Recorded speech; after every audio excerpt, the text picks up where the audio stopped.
Hey, good morning, guys. Happy Thursday. Time for the morning drive, the kind of thinking out loud. We're going to have a good morning today, have a good day today, go by quick. It's Thursday, one more day after today, I can hit the weekend. Man, it's fucking cold here. 30 degrees at least in Florida. Man, every morning I can't even believe I'm in Florida half the time. If it's not raining and nasty, it's ice cold and then warms up to 70 during the day. I don't know, man. Anyway, so hope your morning's starting out good. If it's your morning, I don't know where you're watching from, but hopefully it's morning there. And I will tell you, 6 o'clock comes early here. And today I think will be a day I swing by McDonald's and get that breakfast I've been skipping over the last week. Still doing the low carb thing. I'm just not going to eat the muffins. So, I want to say thanks for joining me last night. If you joined me online and we're watching, love to have the people. And if you get a chance, follow the channel. I'm still working on a new theme song and maybe a new title for it, for the show. I haven't really, being new to this and just kind of figuring it all out. It's a little bit, there's actually quite a bit involved, and if you don't stop and really plan it all out, think it all out, what you want it to be, you find yourself redoing things over and over again, and that's kind of the cycle I'm in right now, just trying to find myself and figure out what I enjoy in the show. And I do like doing the streams. I enjoy doing them. I just have to find out exactly where the niche is, where I fit, because as much as I would love to do, I've even thought about doing retro gaming because I do like the older games.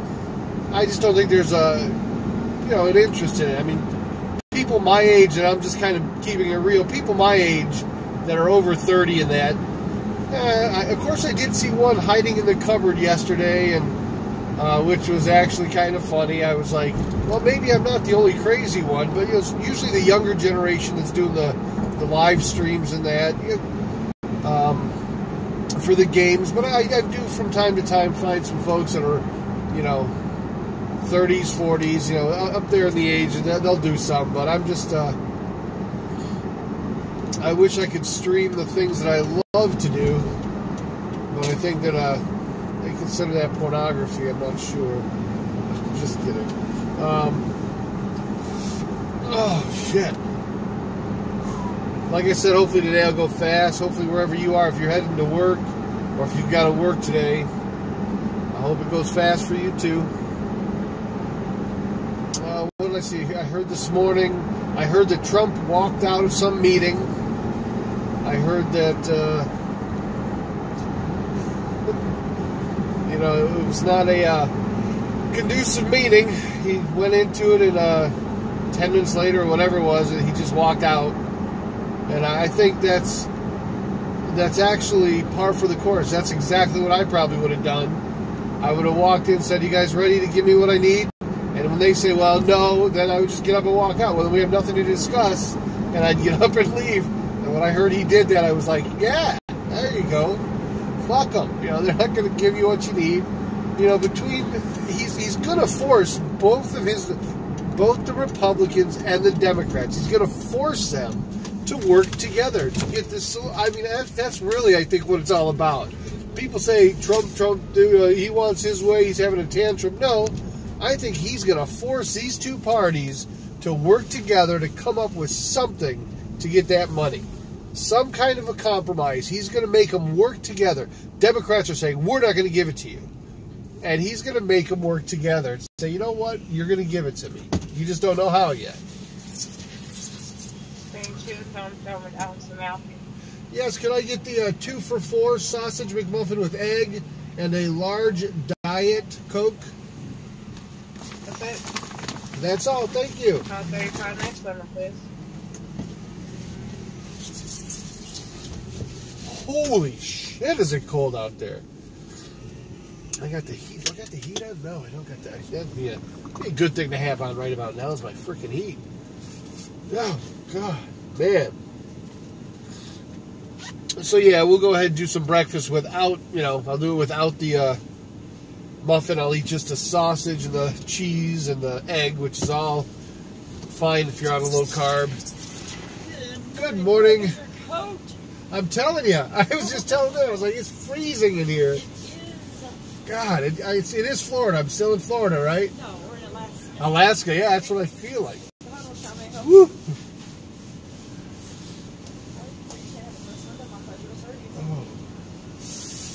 Ooh. You need a portable heater back there. I got one. Do you? Okay. It don't do much. Oh, well, Better than nothing. I was going to say, it's better than nothing. Have a great day.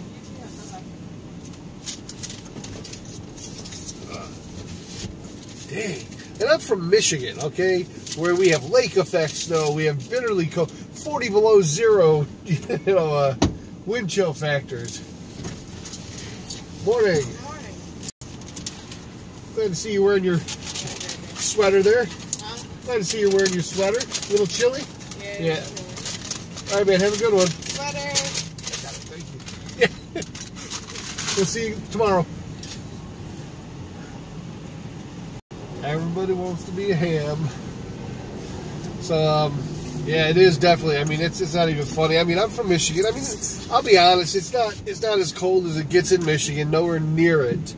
Especially if you live, like I even lived in the Upper Peninsula, off of Green Bay, where it was like bitterly cold. I mean, we're talking wind chill factors.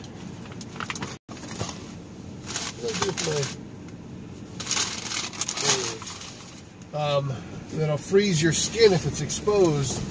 So I mean, it gets way colder up north in Michigan and even down in Michigan. But when you've spent the last decades and decades in Arizona, where it's beautiful and sunny and warm all the time, and you come to Florida thinking that's what you're going to get, it's definitely a shock to the system to find out it actually gets cold here as well. Oh, well, that's all right. All things considered. Oh, it could be worse.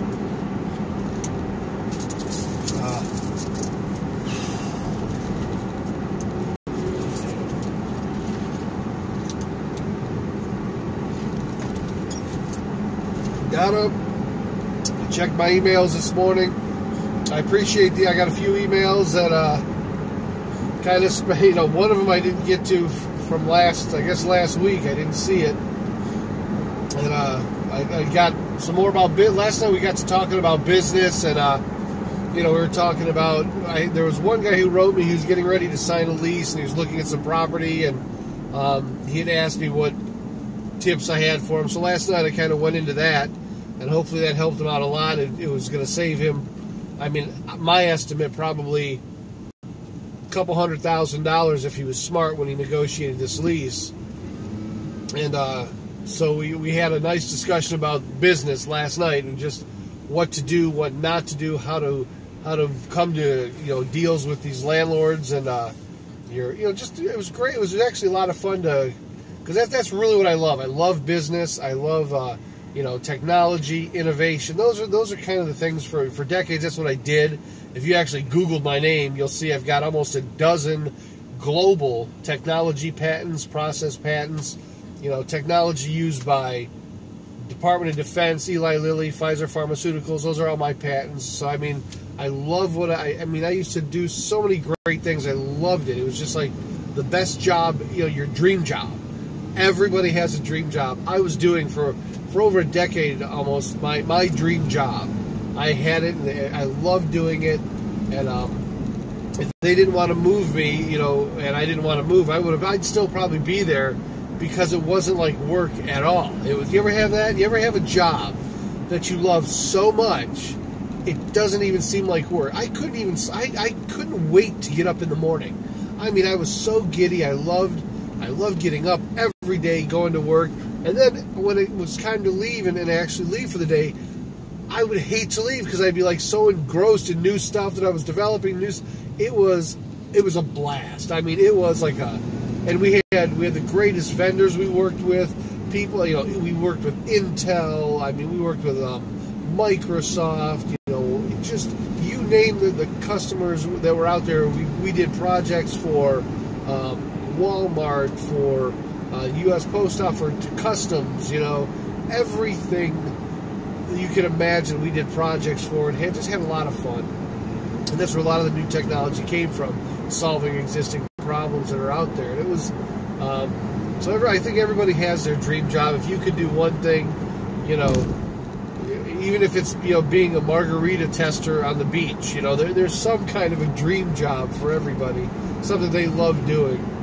I mean, if you have to work, if you've got to work, if you need a job, there has to be something you would do that would just make you so happy you'd get up every day wanting to go into work, and it wouldn't even seem like work. That's what I had at one time. I was just, I just wasn't ready to move overseas. I wasn't moving, it was, they were moving us to Germany, and, it was kind of closing in, getting closer and closer to that time to where they were just going to pull the trigger, and I just went, I can't do this. I'm not doing it. I'm not going. So I ended up resigning, and, it was okay. I mean, it was really probably a good decision in the long, retrospect. If my kids were grown, I would have been gone in a heartbeat. But at that time, my kids were still in school. They had friends. Everybody there, you just don't yank them out for money, for a job. It's just not right to do that. You want to have that stability in their lives as well as yours. So it's all right though. We do. Don't we do? I mean, is it just me? Or do we do absolutely crazy things for our family? I mean, do you do stuff for your family, even your friends, that nobody else would do? I mean, we do things, or we just do it because they're family. I mean, is that, I mean, I've done, I'll tell you a story, and this is I couldn't make this shit up. This is how I started a business once, right? I had a business once, this was years ago. It was a small little computer company I had started, which eventually grew into a larger computer company. But one of the things that I had a relative of mine. Okay, now this relative lost his job, and I gave him a job, and I said, okay, well, I'll help you if you'll help me, that type of thing. And he wanted to start, I think it was a detailing business, a car detailing business, but he needed a van. He wanted a van. So I went out, and we got him this van. He was going to make the payments, and he was going to kind of offset it by working for me. And got him this van. He disappears. I don't see him for the longest time. I can't get a hold of him. The van payments aren't, getting paid. He's not working for me to offset the call. It was so frustrating because I got him calling me, for the van. Why isn't this being done? Why is it? So finally, I track him down to, he's like crashed out at one of his buddy's house or whatever. And I take my keys, I get in the van, I start it, and I basically take the van back. And I call the company. I say, hey, I've got your van. Come get it. Let's, make a long story short, he didn't like that. So I'm at the one of my stores, and he comes over with his buddy, and I've got the van parked out front, and he comes over and proceeds to want to start a fight with me. I mean, this is a relative of mine, and it's, he's, after what I've done for him, I'm the bad guy. I mean, I'm the bad guy. He wants to fight me, which is just comical. I mean, it's comical in itself that he wanted to fight me, like he could actually win in a fight. I mean, it wasn't like, it wasn't even close to a fair fight. I mean, if I was serious about fighting him, it was not even close. So I finally just got him out of my store, because he came there, made a huge spectacle, made a huge deal out of it, wanting to, upset at me. Now,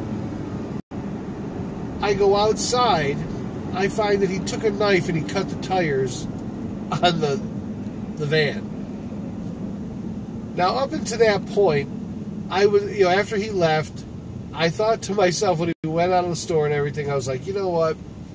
Not a problem. I says, I'll probably give him the van back and we'll work something out. So in my head, I was like, I want him to succeed. So I was going through this whole scenario of where I would just go ahead and catch the van up, go ahead and do this, and go, and I'm trying to justify everything that just happened. He can't, he didn't, he literally blew me off, flipped me the finger, took the van, left, and I didn't hear, it was all this stuff going on.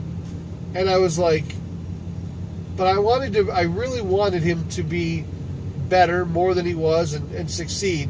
So in my head, I'm thinking, I'll go ahead, I'll catch everything up, we'll start from scratch, I'll see if there's something I can do to help him and I'm having this conversation in my head later that evening, and I go to lock up, I go to leave, I found out he cut all the tires on this van. I was like, you know what, F him, and I had him take the van back, and I was like, that's it. Well, now this is family, right? This is family, and I'm talking not like distant family, like your fourth cousin twice removed on your mother's side or something, I mean, this was closer family, not like my brother, but almost like my brother, grew up together type thing, So it was really hurtful. So I ended up moving from Michigan, ended up going to Arizona, and years and years later, I've built a big house, 5,000 square feet. We've got nice place. He worked for a company called Xerox. You've probably all heard of Xerox copy machines. He worked for a company called Xerox, lost his job. Okay? It's not the first time that happened. It's happened many times, just like with all of us. We've all had jobs, and we've lose those jobs. They downsize, they outsource, they lay off people, whatever. But he lost his job. I said, you know what? He didn't know he was losing his apartment. He didn't. I said, look, if you want, he wanted to come out to Arizona. I says, come out to Arizona. I says, I've got plenty of room. I got like 6 bedrooms, half of which aren't even used. I said, come on out, get situated, and we'll go from there. Extending that olive branch, come on out. So he comes out, and he does. He really does. At the time I had one of the larger poker rooms, and he really did help me, in this poker room with running the place and everything. Later, after I'd already got it going, I brought him in, and I found out, I never said anything to him because we were the way I was structured. It was not where I was paying him to be there and do this stuff. It was more of a, non-profit thing. So, but he was stealing, and like I didn't notice it, or like I wouldn't know about it. And I had already caught him. I was like, you know what? He didn't know. I had cameras hidden in my cash room. But I didn't say anything. I let him continue stealing and taking from me, and just so, I was actually gonna approach him later. But I thought to myself, you know what? I can't pay them what I want to. I mean, if I had, given my druthers, I would have paid them all. But because we're a nonprofit and we're running an organization that is nonprofit, I can't just shell out and start paying them based on how much it's not like a normal business. There are laws you have to follow. And so it kind of sucked. So I wasn't really mad about it. I understood it because he had needs, and he wasn't working at that time. He started looking for a real job, and he found one, lost one, found one, lost one. He went through that cycle again. But for years, for probably years, he lived with me. And I asked him one day, he had actually, when he came out to Arizona, he didn't have diabetes. Well, he came out, he quit smoking, cold turkey, quit smoking, which was amazing in itself. If there's ever an accomplishment in life that you can do, it would be stop smoking. And it just impressed the hell. It just told me about his character. It just told me literally what this guy was capable of. Because let me tell you, he had smoked forever. forever. And he just came out, he read some book, and he came out to Arizona, and he stopped smoking. Cold turkey, he was outdoor one day, he said, see this? He goes, this is my last cigarette I'll ever smoke. Finished it, put it out, never picked up another one the whole time he was in Arizona with me. So that was impressive. I was very proud of him for that. It's a great accomplishment if you can do it. But he got very lazy, didn't want to work, didn't want to look for a job, wanted to just kind of stay there and crash like I was a crash pad. And I wasn't going to have any of that. You either have to have a mission, you've got to have something you're working towards. So I basically kicked him out. I said, look, you got 30 days. Find a job, find somewhere else to stay. I'll give you 30 days. So I think he ended up going somewhere. He got in his truck, packed everything in his truck, and left. I don't know if he went back to Michigan or went to somebody else that he could use.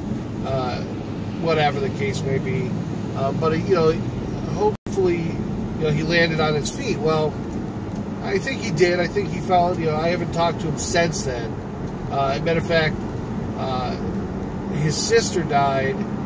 He wasn't even there for that. He didn't. There was no. And I don't think that was intentional. I just think that it was very difficult for him, just as it was for me. Yeah, there's just so many things we do for our families that I don't think people realize. I think, you think about it, would I do this for anyone else if they weren't family? Now, some people, the answer would be yes. For me, the answer was, well, maybe. It just depends on the situation.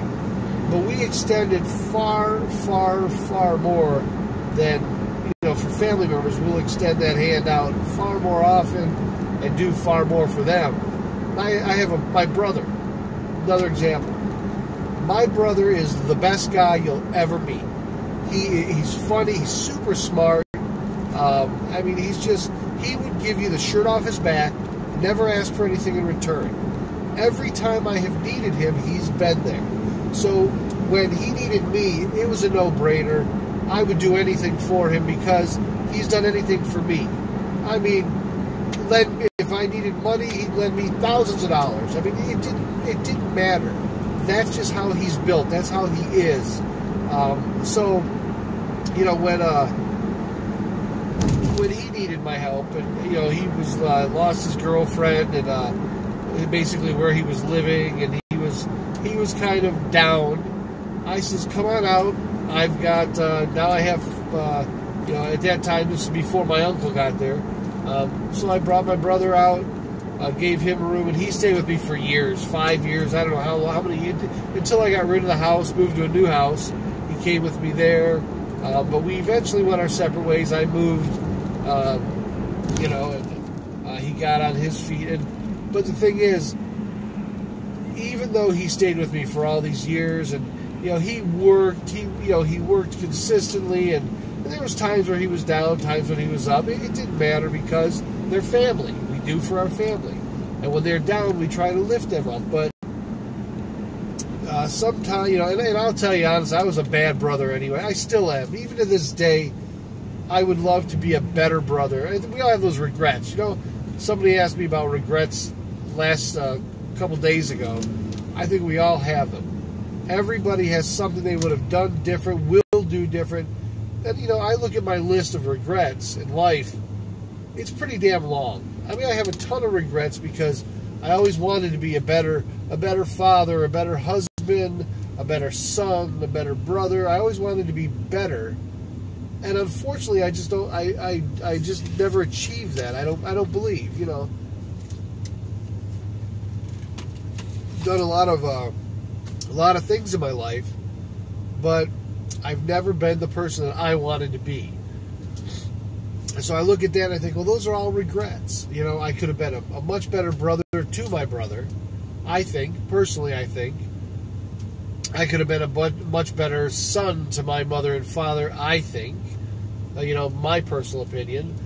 My wife, who has tolerated me for 30 years, my juvenile, childish, immature ways, 30 years she stuck by my side. She's there today. Every morning I wake up, she's there. Every day when I come home, she's there.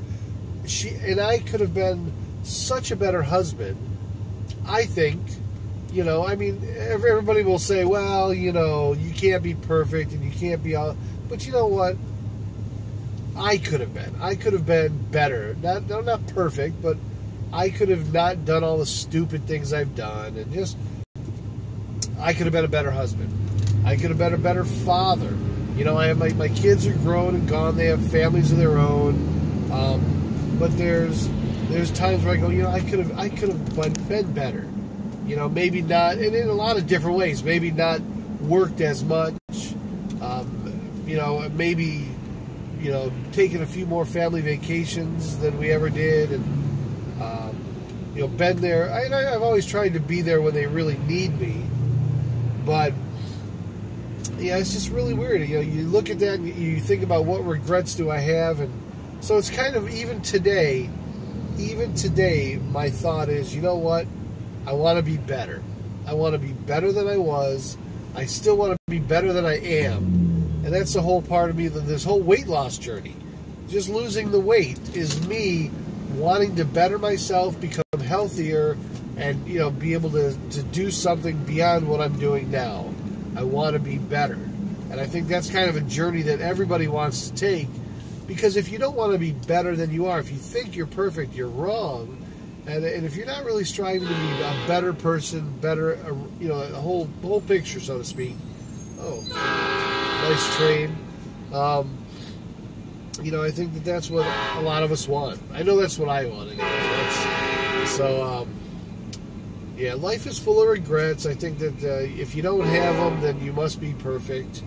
And I'm not saying you're not a happy person. You can be happy and content, but still have regrets, things you would have changed. And I have those. I would have changed quite a bit. And that's the fun part, though, is knowing that every day I can get a little bit better and a little bit better. And that's really all I want. If I can get just a small amount better every day, get more healthy, get more focused on the things that I can change, because there's things, I don't want to focus on things I can't change. I can't change the past. What I was 30 years ago is way different than what I was 20 years ago. And what I was 20 years ago is way different than what I was 10 years ago. So, I mean, I can't change the past. All I can do is try and build on the future and try to be a different person that makes me happy and that also makes other people happy too. And I think that's what we all want. We all want to find that balance. Just call it balance. You want to find a balance in pretty much everything you're doing to keep yourself happy and those that surround you. You don't want to hurt those. You want to elevate people. At least I want to elevate people. I want to make people better than they are. But I'll tell you, one of the things, and the thing is, I'm very conscious of this. One of the things I do that bothers the hell out of me, and it just tears me apart because I'm aware I do this, and it's usually after I've done it. It's kind of like, you ever have a parent that, like when you were young, you bring home your report card, and you might have all A's and a C. And, you bring that report card home, and the parents pat you on the back and go, oh, wow, this is really good. This is a great report card. I'm so proud of you. You did great. And then they say, but you know what? You got this C, and I know you can do much better than that. You're smart about it. And all of a sudden, it's kind of like a kick in the ass. They pat you on the back for the A's, and then they kick you in the ass. It's kind of like, I don't know how, it kind of takes away what they just gave you. You felt good for a moment, and then they took it away. Well, I have a tendency to do stuff like that. Even today, if my kids come to me and they're proud of something, or they're sharing a story and they say something, I will say to them something like, "Well, that's really great, but you shouldn't do this, or you shouldn't do," and I impart to them zero value, even though what I'm saying may be true. I mean, it may be where I'm saying, well, you need to be better than that and do it this way, and it might be true. It might be where they did didn't see it the way it was meant or whatever. But the point is, I'm taking away from that moment something that really could have been a positive moment. And I hate doing that because it kind of deflates my kids, you know, and I don't mean to do it. It's just I don't think about it. When they say something, I almost feel like it's not good enough for me, or if it's not the way I would have handled it, if it wasn't what I perceived as being the right way, I have an opinion on it. And then I hate that because, you know what, I'm trying now just to listen. And that I think was my biggest. A lot of times I wouldn't listen. I would hear, but I wouldn't listen. And I'd give my 2 cents where my 2 cents really wasn't going to add anything to it. It wasn't going to change their mind. Matter of fact, my son and I had a discussion last night about the border wall and about Democrats and Republicans. And you know what? I was trying to explain to him one thing, and I was trying to get my point across, and I just kind of realized, you know what? I don't even want to go there anymore. I don't even want, because I truly feel that because we are two different people, I don't need to push anything on him. I do not need to try to convince him of anything. He's going to be his own person. I just don't need to, you know, I think that is I'm so opinionated on a lot of things. And I believe that if I view this way and you're my family, you should have this view. But I don't want him to have the same view. I want him to have his own views and his own, you know, even if they're wrong, I welcome those views. And even if they're right, I welcome those views. I shouldn't be the way I am, and it tears me apart. So I try to change that. I'm trying really hard to be less critical, less judgmental, less opinionated, all those things that, you know, I have been in the past. That's kind of the goal of what, you know, it's part of growing and learning and, you know, being a better person. I really want that. I want to make sure that I'm leaving something positive in my wake. I'm leaving something encouraging in my wake instead of being negative, or instead of being, because I've always considered myself a very optimistic person. But I'm realizing you can be a very optimistic person and still have negative tendencies towards others and things that you're involved in. So, man, it's way more complicated than it should be. So that's kind of why I'm like, you know what? Life just happens. It happens to us all.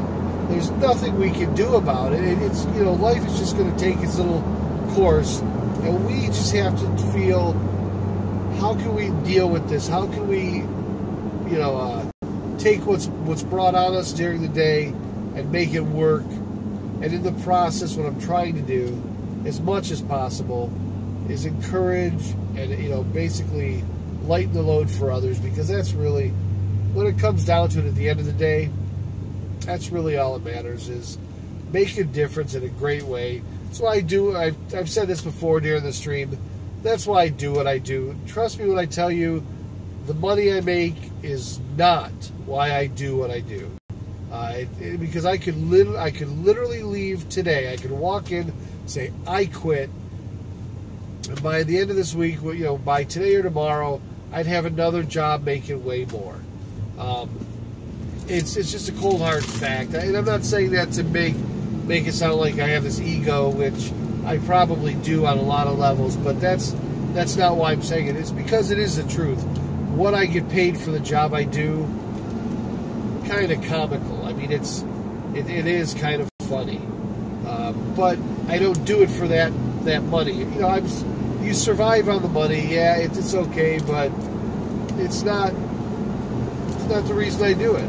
I do it for a lot of different reasons, but mainly I do want to see one person, two people maybe that I touch and they actually succeed. You know, I can reach them on a level for, you know, technology, or for just even discussions. You know, these guys, that are the inmates in this prison I'm at, what they've learned in life up to this point, many of them, especially these younger kids, they don't understand that they've been taught they've been taught growing up how to play the system, how to manipulate, and you know what? That's only going to get you so far. It's only going to get you so far in life. So when you make them understand and they kind of start to see things differently, you kind of hope for the best when they get out. I'll tell you a story about one of the guys that came into my class. Never forget it. And actually, he's coming back, and he'll be back, but just because we transferred him. But he was in my class. He knew nothing, absolutely nothing about computers, and couldn't even type. You know, he was definitely didn't have aspirations on anything. And he came in, and we, worked on the computers, and I'm going to tell you, I passed judgment on this guy when he came in. I said to myself, he's not going to make it. He's not smart enough to make it. He's not. And I passed judgment, which I never do. I don't do that. I don't like judge a book by its cover. I don't do that. But this guy just led me to believe when he came in that he just didn't have what it took. But I watched him. He put his head down and he worked. He didn't understand it. He made sure by the end, he would understand it. He would ask questions. He would come up. He would read. He really committed to everything in the class that he was doing. By the time he finished the class, passed all his tests. We got like 40 different testing points, thousands of questions by the time you're out. I mean, and he literally went from knowing nothing, not even, he couldn't even type. He was using like two little fingers to peck. And by the time he graduated and passed the class, he was doing like 40 words a minute, or, typing like, way better than I type. I do hunt and peck. But he had increased his knowledge and was focused and positive, wanting to do this on the outside. He's very committed, and he's getting out very shortly. I think May or June he's out. But he wants to pursue this line, technology, computers. He wants to pursue that as a career. And when he actually had graduated the class, I kept him on as a TA, a teaching assistant, because he had the ability to not only understand it himself, but he could encourage, and he helps the other guys as well. And that's the kind of thing that that's why I do this job. When I see someone like that, and of course, as I learned about his history from other people within the facility that knew him, I was even more amazed, because he does not come from a family of geniuses by any stretch of the imagination. And he doesn't come from a great, rich family, or even a, middle class family. But he will be probably the first one in his family line that can truly make a difference. And I think that's what's going to make the change in his world. That's kind of why I do what I do. That's pretty cool. It's a good place to work if you don't care about the money. If you just want to make a difference, it's a great gig. And we're hiring, so if you want to be an officer, come on down. We're hiring. You can get a job with us, and they've got all kinds of openings. So, oh man, I will tell you, I got till Monday to get all my stuff done, and it's deadlines. I'm not real big on deadlines. I believe things will get done when they get done. But there's a lot of folks counting on us to bring this all together by Monday. So I still got a lot of work. Anyway.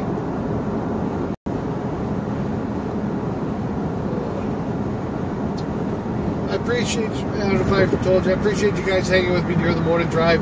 The ability to think out loud is kind of fun.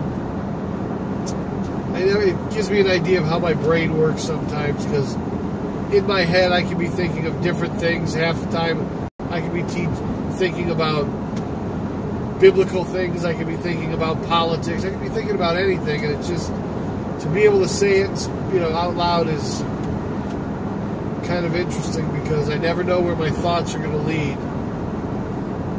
Sometimes one day it'll be about business, one day it'll be about religion, which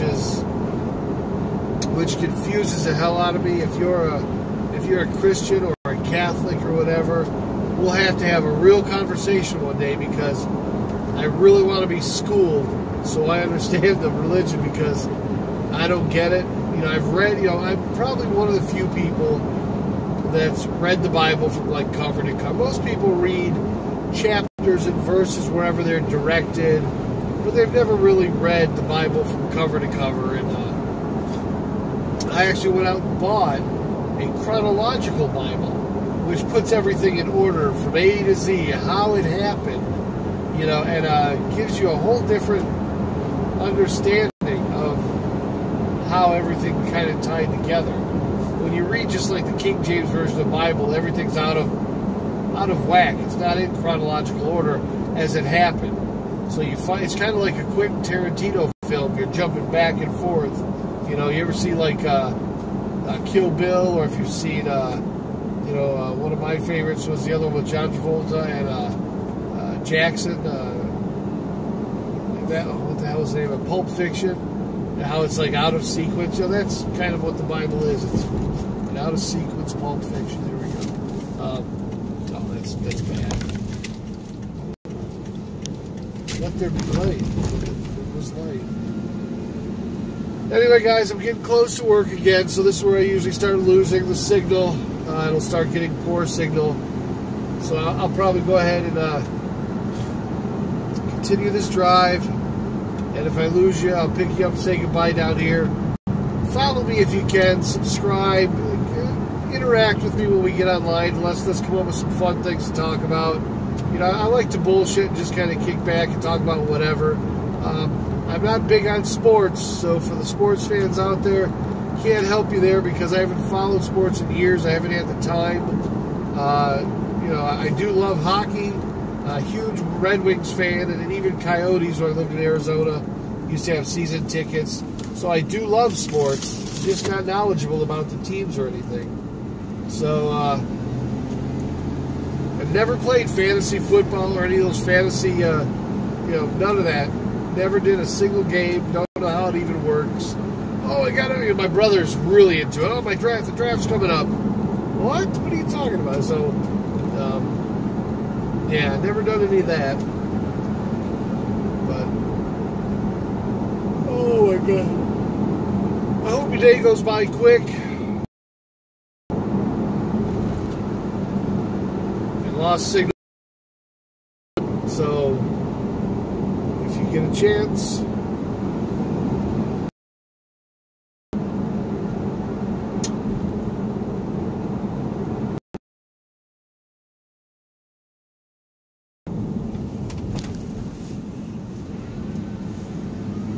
what time it is. It's probably after 7. Oh, it is. Yeah, it's after 7 already. Getting here a little late. Later each morning. This traffic is not a lot you can do. You fight the traffic. You get here when you get here. Luckily, I'm salary, so it's not a big deal for me too much.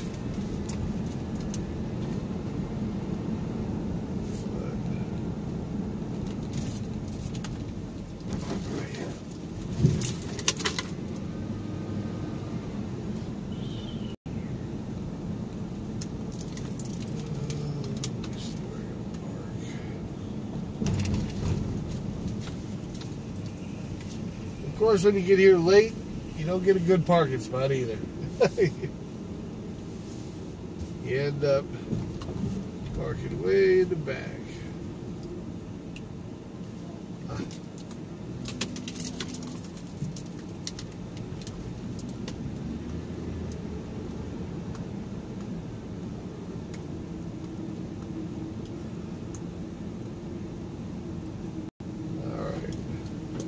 Holy shit, I'm talking like way in the back. I might as well go ahead and put my backpack on. Yeah, I'll just pull way over here. Alright. Guys, you have a good day. Thanks for joining me if you stuck with me on the morning drive. As I said, just a chance to kind of think out loud, bullshit a little bit. I'll be doing the afternoon drive. I'll get out of here about 3:15. After that, I will be on tonight, 7 o'clock.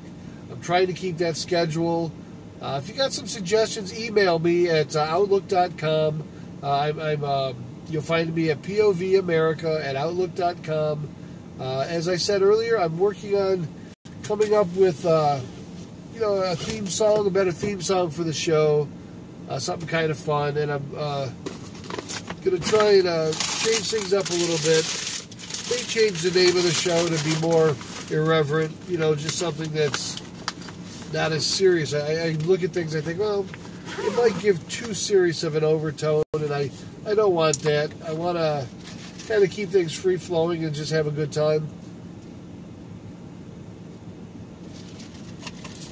So, we'll go from there. Have a great day. We'll see you this afternoon and tonight. Have a good one, guys. Thanks.